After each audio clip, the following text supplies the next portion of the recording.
Welcome to 143.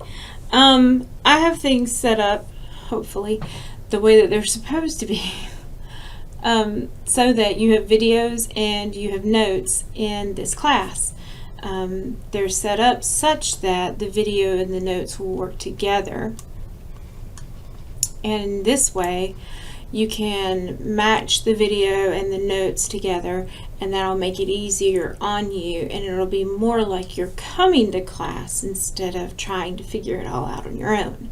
So that way, hopefully, you'll be able to learn the class instead of just trying to make it through the class. We want you to actually get the material, not just kind of point and click your way through the class. That's not our goal here. It's not a point and click kind of class. It's pretty intensive for this class, especially since you're taking it online instead of trying to do it face to face. So we're trying to make it more of a face-to-face interactive kind of class. I'm actually the instructor that you have. I'm not some floating head out in the middle of nowhere that you'll never actually meet. If you come to FTCC during office hours, I'm the person that you would see. If you contact me during office hours online and we video chat, I'm the person that you're going to see. That's the way things happen. That's who I am. This is my office. This is what you'll see during office hours. If you happen to catch me on a day when I'm at the house doing office hours, then you'll catch me in my home office.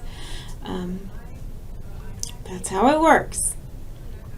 So basically for 143, we have it set up with special Crip Notes, because 143 has a really thick book, and you don't need to know everything that's in the book.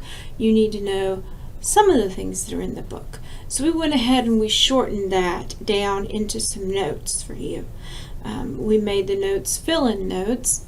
We didn't want the notes to just be handed to you. We wanted you to be able to interact with those notes. So we made them fill-in notes, which means that you have to do some work in them. The more you interact with those notes, the easier the class is going to be for you. If you decide to sit back and watch these videos and not interact with the notes, then it's just like you watching TV, and you're going to get about as much out of this as you would if you watch TV. That's what happens. However, if you interact with the notes a lot, then you're going to get a lot more out of it, and that's what is more helpful for you. So the more you interact with the notes, the better off you're going to be. Just like the more you work on your homework, the better off you're going to be. If you work on your homework and you try to point and click your way through your homework, then you're not going to do very well. But if you actually sit down with pencil and paper and try to work on your homework, you're probably going to do a whole lot better. You have to have at least two a midterm and a final in this class. So that means that you're going to have to sit down with pencil and paper at some point in time to take that midterm and final, because you're not going to be able to point and click even though they're on the computer, you're not going to be able to point and click your way through those. It's kind of an intensive thing. So you're going to want to make sure that you can do a little bit of pencil and paper anyway. So do the best you can at making sure you know what you're doing. Don't just try to point and click your way through the class. It'll actually help you a whole lot if you go ahead and work on getting your stuff done. So there's that part. Next thing I want to talk to you about is the first section. We actually have the notes posted up here. I'm going to go through them and fill them in for you so that you can see. I'm going to work through all the notes, help you out with the questions. Once we go through a section of notes, then you'll be able to work on that section of homework. Don't try to work ahead on the homework. You're just going to frustrate yourself. But once we go through that section of notes, then you can work on that section of homework. And it'll kind of flow just like that. And you'll go through the next section of notes and be able to do that section of homework. And if you have a question on the homework, feel free to let me know. It kind of goes pretty easy. I go over a lot of questions in the notes that that are just like the homework. So if you can do the notes and if you understand the notes, but after I've worked through them, then you're pretty much going to be set up to work on the homework and everything will be fine. And the homework gets you right set up to take the quizzes and right set up to take the test and right set up to take the exams. They just kind of build like that. It's not that stressful if you work the process. If you try to go outside the process, it gets a little hairy. If you try to work really, really fast and then take long breaks not working, then you're going to mess up again. So you need to kind of do little bit by little bit and just kind of work your way through it and everything will be okay. So we're going to start off with section 1E, which is critical thinking in everyday life. One purpose of math and many other gen ed classes is to teach students critical thinking.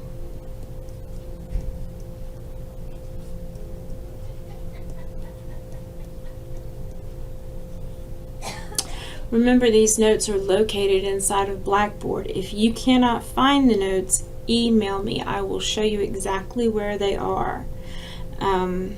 Secondly, if you can't print out the notes, then that's fine. You don't have to be able to print them out. You can always pull them up and work on them in a tablet form. Just like I'm writing on a tablet for it, you can write on a tablet for it. You don't have to even be able to save it. Just actually writing on it will help you remember things. So the more you interact with it, the better off you're going to be. If you do save it, however, then you can go back and look at it again later, and that'll help you out. Just something to think about. I'm doing this in Word because there's a draw function in Word, and you can actually use your finger and write in Word. If you have a touch screen, just saying, it's there. So we're going to talk about some critical thinking skills right now. Hint 1, read or listen carefully. Always make sure, now I don't go through every last line. We expect you to do some reading too. So they're here for you to read. Please be sure you read them on your own. Always make sure you've grasped precisely what was said. Always be sure you've distinguished what was exactly said, what was assumed, and what must be determined. Example. The following is an actual wording of a ballot question posed in 2016 to voters in Nebraska. The purpose of Legislative Bill 268, passed by the first session of the 104 Nebraska Legislature in 2015, is to eliminate the death penalty and change the maximum penalty for the crime of murder to the first degree to life imprisonment. Shall Legislative Bill 268 be repealed? What could be a problem with the above statement? What do you find problematic about it yourself? Is there a problem with the above statement? Well, absolutely there's a problem with it. Some people would look at it and go, no, there's no problem with it. Tells you what the bill was. They ask if it should be repealed. What's wrong with that?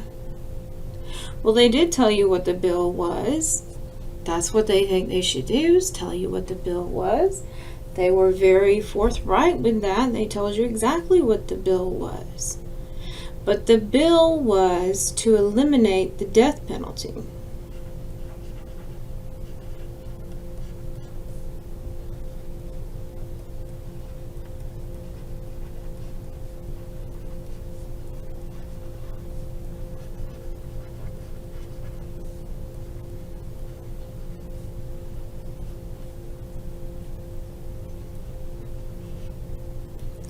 If we repeal that, repeal the bill, that means we're saying we want the death penalty.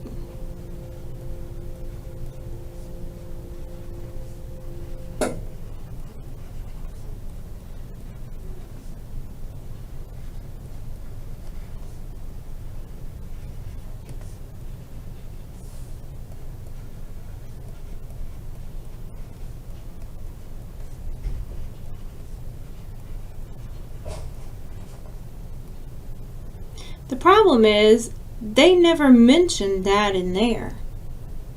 They never say that's really what it's about. They say it's about repealing a bill. They act like it's no big deal. But the truth of the matter is we're talking about life or death here.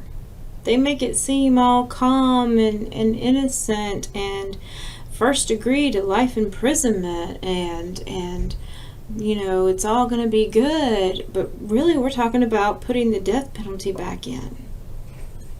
They didn't say that's what it was about. They didn't say that at all.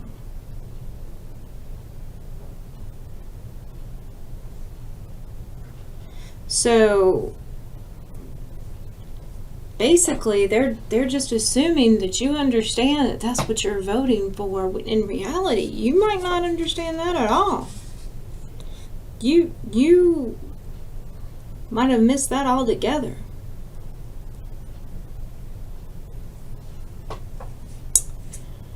Don't know what that looks like. Sorry.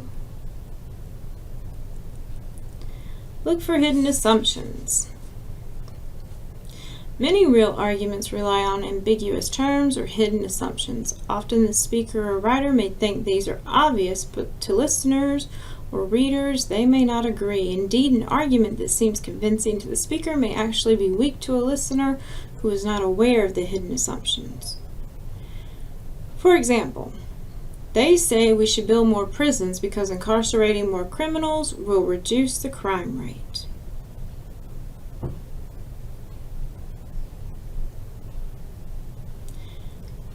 Would that actually happen?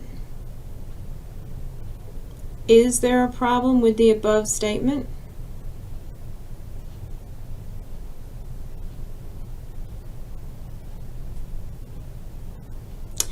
If we build more prisons, will it reduce the crime rate?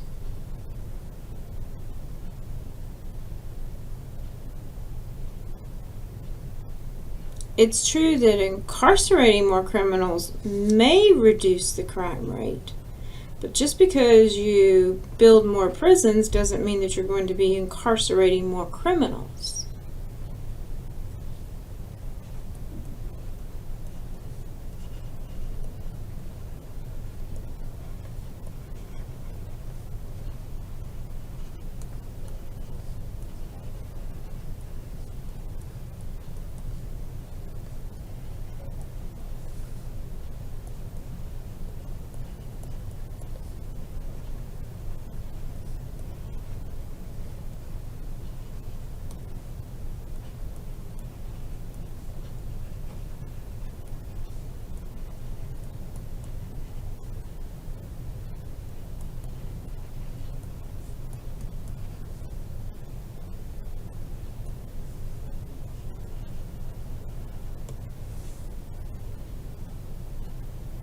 There's nothing that says that more criminals are going to go in them. In fact, if they did that now, all they'd do is lower the amount of criminals in each prison because there's so much overpopulation right now. So that doesn't necessarily help lower the crime rate. It just lowers the amount we have in each prison right now.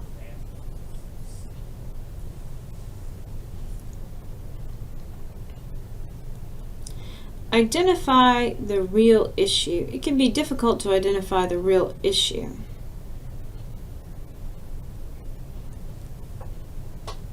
Let's look at this one. With last Sunday's sellout crowd at the Moonlight Amphitheater, it is clear that the parking problem has gotten worse. Concert goers parked along residential streets up to a mile away from the amphitheater, badly overcrowding sidewalks, blocking driveways, and disrupting traffic. In light of this parking problem, future concerts should be banned. Would that solve the problem, and does that address the issue or punish others who are not creating the problem? Can you think of a better solution? This is a loaded question. So I want you to think for a minute and consider this when you're thinking. Okay? Let's think about three different situations. Situation number one, we have a concert. We'll make it, we'll call it a, oh gosh, I think I'm probably going to be dating myself with these names.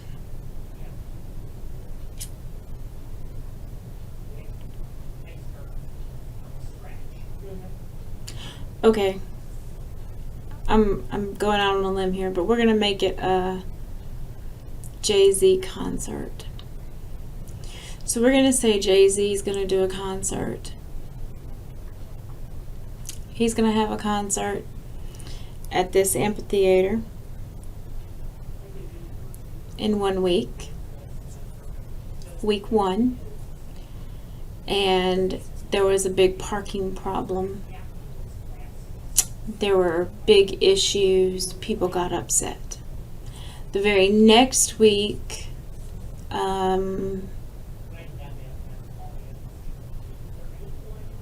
let's see. Who else?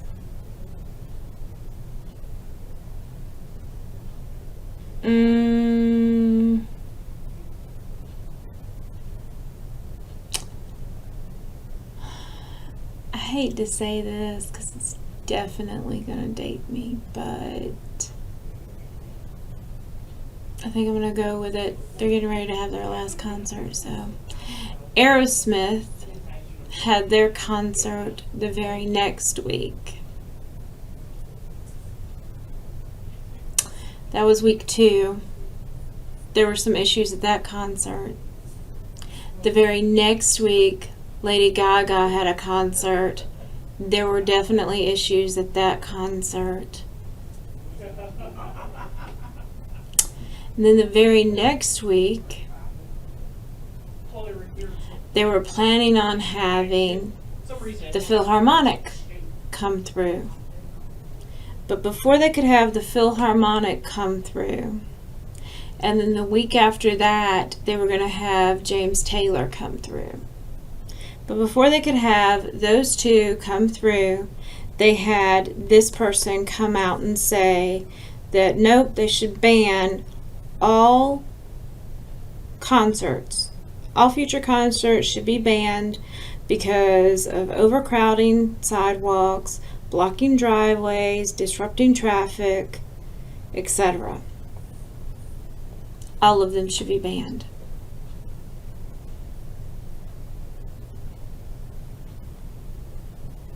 Is that going to solve the problem? Does it address the issue? Does it punish people who are not creating a problem? And can you think of a better solution? All of you should have an opinion. All of you should have an opinion. Good, bad, or ugly, you should all have an opinion. Maybe you believe that this is the case. Maybe not. All of you should have an opinion.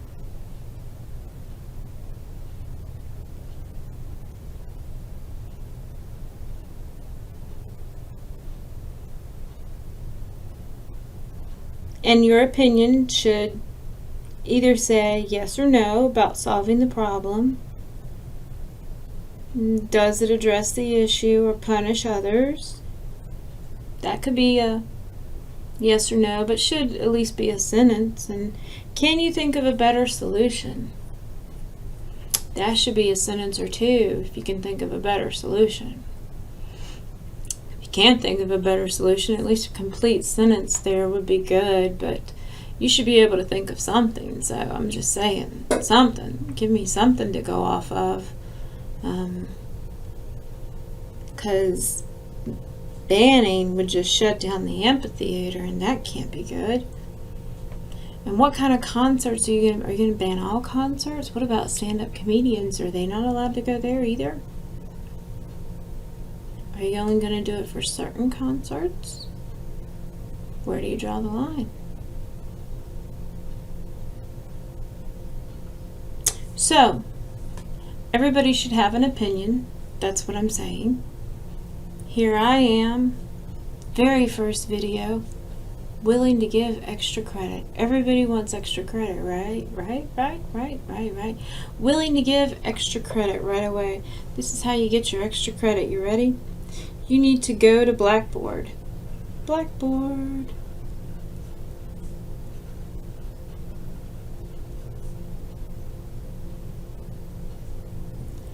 You need to go to the discussion board.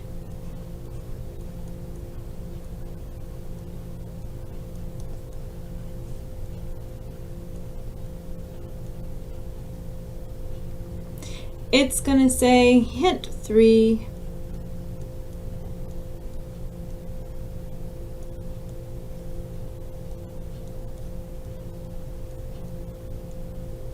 Extra credit. Because it will not get you a grade, it will only get you extra credit. What's it going to get you extra credit on? I know that's what you're asking. What is it going to get you extra credit on? I'll figure out something. My guess is it's going to get you extra credit on your project. Yeah, I'll probably let it get you extra credit on your project. Hint 3, extra credit is what it's going to be called. You need to start a thread.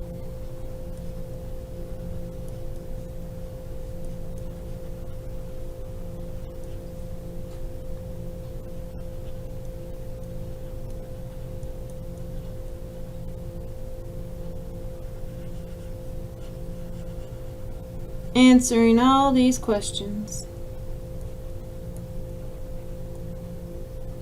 Feel free to reply to someone else and theirs. However, if you don't start your own thread answering all these questions, you don't get any extra credit. Just throwing that out there. There's also something else you're going to have to do to get the extra credit, but this is the beginning. Yeah, starting a thread. Start a thread, answer those extra credit questions, answer those questions. So, I'll tell you the other part later. Keep watching. So, you got those. Hint 4, understand all the options. We regularly make decisions in situations which we have several options. For example, we face decisions about which insurance policies to choose, which auto loan to take, etc., etc. You have 2 choices for airline tickets. The trip takes 6 months in advance. You pay $400, but 25% is non-refundable, which means you lose $100 if you cancel the trip, or you pay $800 and it's fully refunded. Are there other questions you should ask?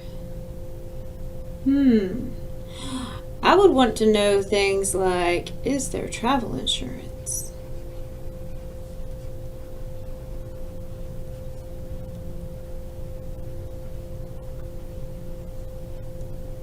And how much it is.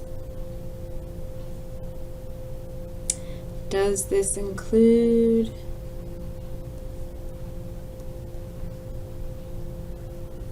cost of bags?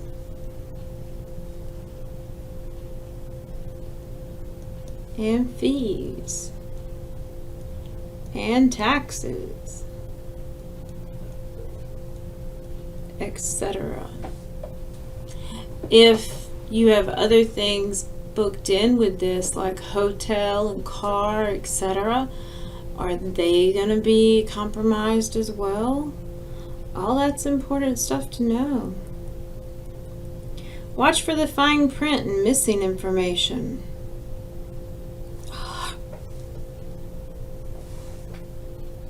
You gotta be careful about that. Our certificates of deposit have the highest interest rates you'll find anywhere, more than double that of most other banks. For a combination of investment safety and high interest, there is no better choice. Our high yields come from a unique ability to invest in valuable offshore assets.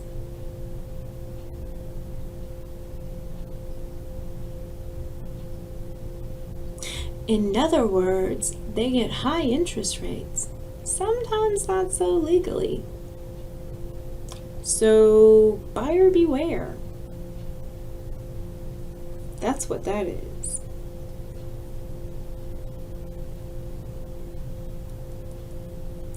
Are other conclusions possible?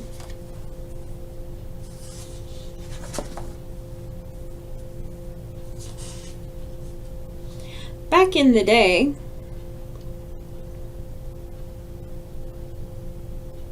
many psychiatrists and doctors in Europe and the United States came to believe in something called phrenology, the idea that the measurements of the human skull could reveal the size and importance of organs within the brain, which in turn believed to control specific personality traits and intellectual faculties. Is this true? Does having a big head mean you have a big brain, and does the big brain mean you're smarter? Does the fact that I have a big head mean I have a big brain?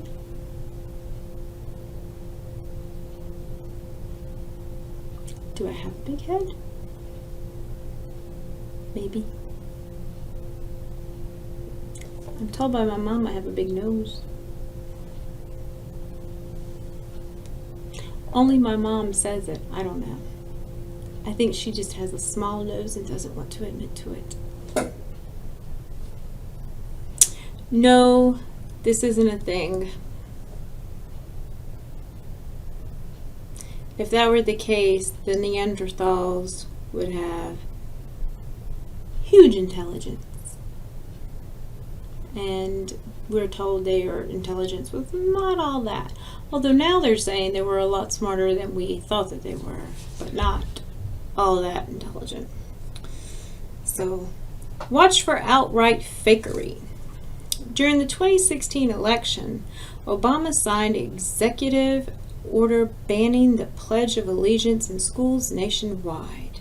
That was fake news that was reported in 2016, that he had banned the Pledge of Allegiance.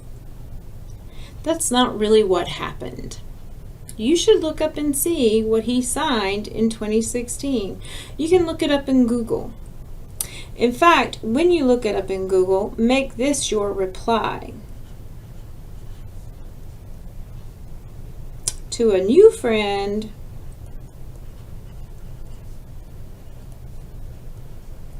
in the discussion board.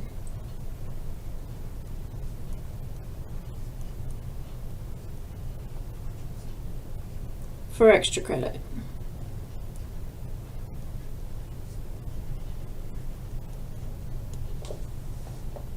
That's the other half of the extra credit. You do the first half for the hint number 3, and then the second half is this reply. So you'll do that for creating a new thread, and then you'll go find someone else's thread that they had that you don't know. You'll just read what they wrote, and you'll reply and say, oh, by the way, did you know that in 2016 Obama did do this, and everyone else seemed to think that what he actually did was that, but it wasn't. He instead did this. And you'll just say that, and I'll check it off, and that'll be your extra credit, and that'll be it. Now you'll know. You'll look up something in Google and get your extra credit, and not a big deal, and you'll take care of fake news all at the same time. Everything will be fine. Not hard at all. We don't make this class hard on purpose or anything. We just want you to know what you're doing. Don't miss the big picture. Vaccinations have become a target of conspiracy theories. In recent decades, leading some people to skip vaccinations for themselves or for their children. The anti-vax arguments come in many different flavors, but one common feature is nearly all of them is that they assume there is relatively little danger in skipping vaccines. Does this mean that if someone is against getting the COVID vaccine, that they are against all vaccines? And if they are for getting the polio vaccine, then they are for a COVID vaccine, because all vaccines are made the same, right? Are all vaccines made the same?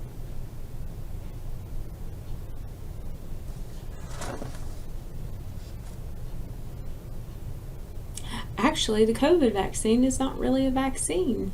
They call it a vaccine, but it's not. Vaccines are made by taking little bits of the actual thing, like polio, and injecting you with it, or smallpox and injecting you with it so that your body will create a natural defense against that to fight it off. That's not what they do. They don't inject you with a little bit of COVID for you to fight it off. They do that with the flu. They inject you with a little bit of the flu for you to fight it off so that you will be able to fight off the flu when it comes around. That's not what they do for COVID. For COVID, they hop you up with a bunch of different antivirals that they have. They inject you with a whole huge amount of antivirals instead, and those antivirals help you fight off the COVID. It's not actually a vaccine. They call it a vaccine, but it's not a vaccine. However, that does not answer the question being made. The question, well, it answers one of them, but the question being made was, just because you're against getting the COVID vaccine, does that mean you're against all vaccines? And just because you're against polio or you're for polio, does that mean that you're for COVID? And the answer is no. You can be for one and against the other. I can be for the polio vaccine and against the smallpox vaccine. I can be for smallpox and against polio. I can be for malaria and against smallpox. There's, it's all individualized. It's up to the person. All of it, up to the person. Think about the big picture. It's all individualized now.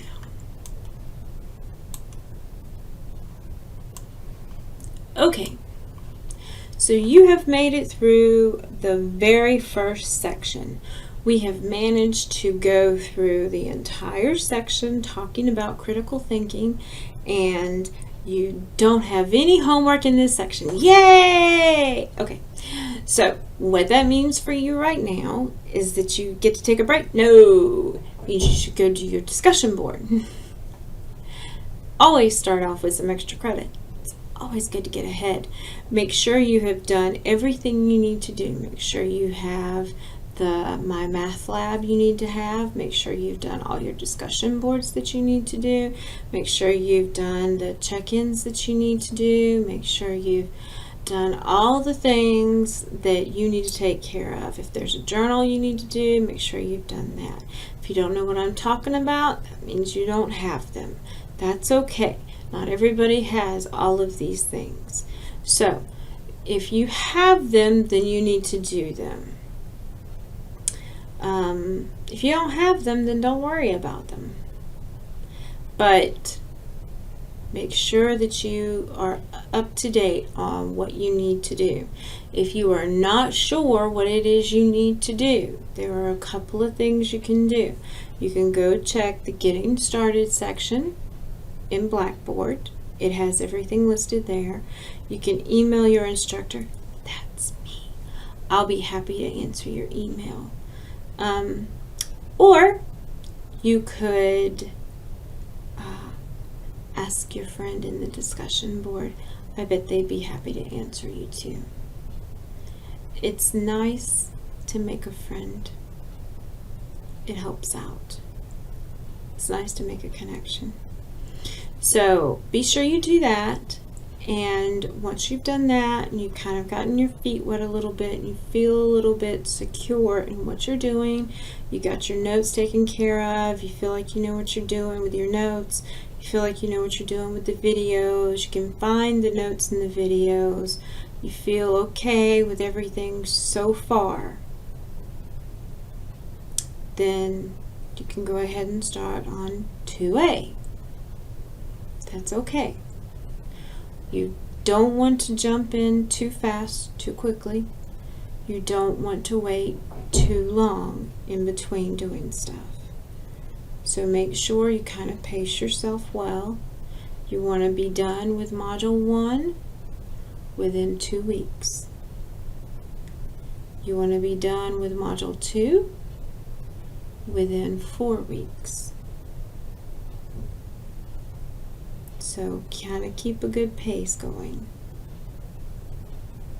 If you can keep that pace going, you'll be rocking it. You might want to give Module 2 within 5 weeks. But yeah, because we kind of stretched it out a little bit, so give it 5 weeks. If you can handle it within 5 weeks, you'll be all right. But Module 1 usually takes about 2 weeks. So if you can handle it in 2 weeks, you're doing really good. But so far, you're doing okay. I'll see you later.